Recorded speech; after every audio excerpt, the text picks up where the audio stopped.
আচ্ছা, ঘটনাটা আগে শুনেন। স্বরাষ্ট্র উপদেষ্টা জাহাঙ্গীর আলম চৌধুরী তিনি নারায়ণগঞ্জে গেছেন। নারায়ণগঞ্জে বিকেএমির একটা প্রোগ্রাম, সেখানে বিকেএমির পক্ষ থেকে নারায়ণগঞ্জে পুলিশের উদ্দেশ্যে পুলিশকে বোধহয় 4-5টা পিক আপ দেওয়া হচ্ছিল ছোট ছোট, সেগুলোর হস্তান্তর অনুষ্ঠান বিকেএমই ভবনের সামনে নারায়ণগঞ্জে, এবং সেইটা এই প্রোগ্রামটাই চলছিল। এই হলো সাদামাটা খবর। এই প্রোগ্রাম চলছিল শুনে হঠাৎ করে সেখানে কিছু মানুষ আসেন। পত্রপত্রিকায় ওই যে কোট আনকোট লেখা হচ্ছে তারা ছাত্র জনতা। বাংলাদেশে এখন ছাত্র জনতা কারা জানেন, আমরা অনেক সময় বলেছি যে ছাত্র। আমার খুব আগ্রহ ছিল স্বরাষ্ট্র উপদেষ্টার ভিডিওটা যখন সোশ্যাল মিডিয়ায় ঘুরে বেড়াচ্ছে গত দুদিন ধরে, তো সেই ভিডিওটাতে আমি প্রশ্নটা শুনছি, এবং প্রশ্নটা শোনার পরে আমার মনে হয়েছে স্বরাষ্ট্র উপদেষ্টার জায়গায় আমি থাকলে আমাকেও কিনা এই উত্তর দিতে হতো। কারণ যারা প্রশ্নটা করছে তাদের মুখের উপর আপনি কি উত্তর দিবেন, এটা বহু আগে থেকে সেট করা। আচ্ছা, এক ফাঁকে একটু চলেন আমরা স্বরাষ্ট্র উপদেষ্টা কেন মানে কি বলেছেন শুধু এটুকু আবার একটু শুনি, ঝালাই করি যারা এখনো শুনেননি। আওয়ামী লীগের অনেকে এলাকার মধ্যে অবস্থান করে, যদি পুলিশকে জানানো হয় পুলিশ বলে তাদের বিরুদ্ধে মামলা নাই। আমার বিরুদ্ধে কিনা ওইটা দেখার কোনো ব্যাপার না।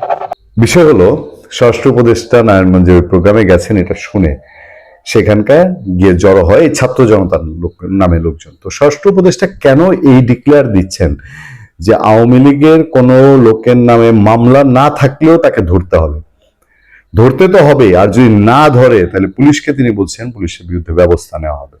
প্রশ্নটা আমি শুনছিলাম, প্রশ্নটা যে করছে তার প্রশ্নটা তো ভিডিওতে আছে, দেখলেন। সে বলছে যে আওয়ামী লীগের লোকজনকে ধরে না পুলিশ, এবং গেলেও তারা এটা গুরুত্ব দেয় না, তাই তো?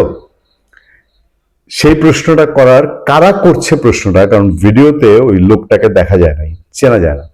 পত্রপত্রিকা ঘেটে জানা গেল সেই ভদ্রলোক মাহফুজ খান, তিনি বৈষম্য বিরোধী ছাত্র আন্দোলনের নারায়ণগঞ্জের সাবেক আহ্বায়ক, এবং তিনি যুব শক্তি যেটা আছে এনসিপি স্টুডেন্ট উইং, সেটার বোধহয় কেন্দ্রীয় শিল্প সাহিত্য সম্পাদক, এই ধরনের কিছু একটা হবে। তার সাথে নারায়ণগঞ্জের বৈষম্য বিরোধী ছাত্র সাবেক যুগ্ম আহ্বায়ক সহ আরো 2-4-5 জন ছিলেন। তারা গিয়ে ওখানে ধরছেন, ধরে বলছেন যে ওসমান হাদির যারা আঘাত করেছে তাদেরকে ধরা, তারপর আওয়ামী লীগের লোকজনকে ধরা, আওয়ামী লীগকে যারা পেট্রোনাইজ করেছে তাদেরকে ধরা, ওসমান পরিবারের যারা বেনিফিশিয়ারি তাদেরকে ধরা, সীমান্তে কড়াকড়ি করা, এইসব বেশ কিছু দাবি তুলে ধরেছেন।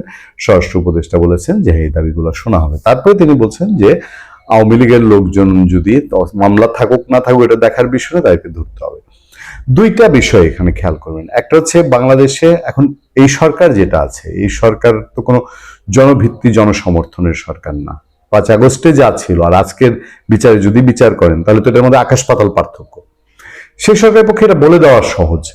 আরো সহজ কেন, ওই যে আমি খুঁজছিলাম যে কারা প্রশ্নটা করেছে। এখন বৈষম্য বিরোধী ছাত্র আন্দোলন তারা ওনাদেরকে নিয়োগ দিয়েছেন বলে, তো তারাও আবার বলেন তারা এই ছাত্ররা আমাদেরকে নিয়োগ দিয়েছে, এবং সেইখানে মন্ত্রণালয়েও বৈষম্য বিরোধী ছাত্র আন্দোলনের প্রভাব আছে।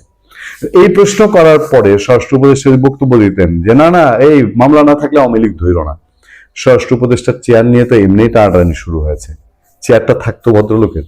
তখন তো দেখা যেত এরাই ওই দিনই বলছে যে এই লোক আওয়ামী লীগ পেট্রোনাইজ করতে চায়। এখন চেয়ারের মায়া সবারই তো থাকে।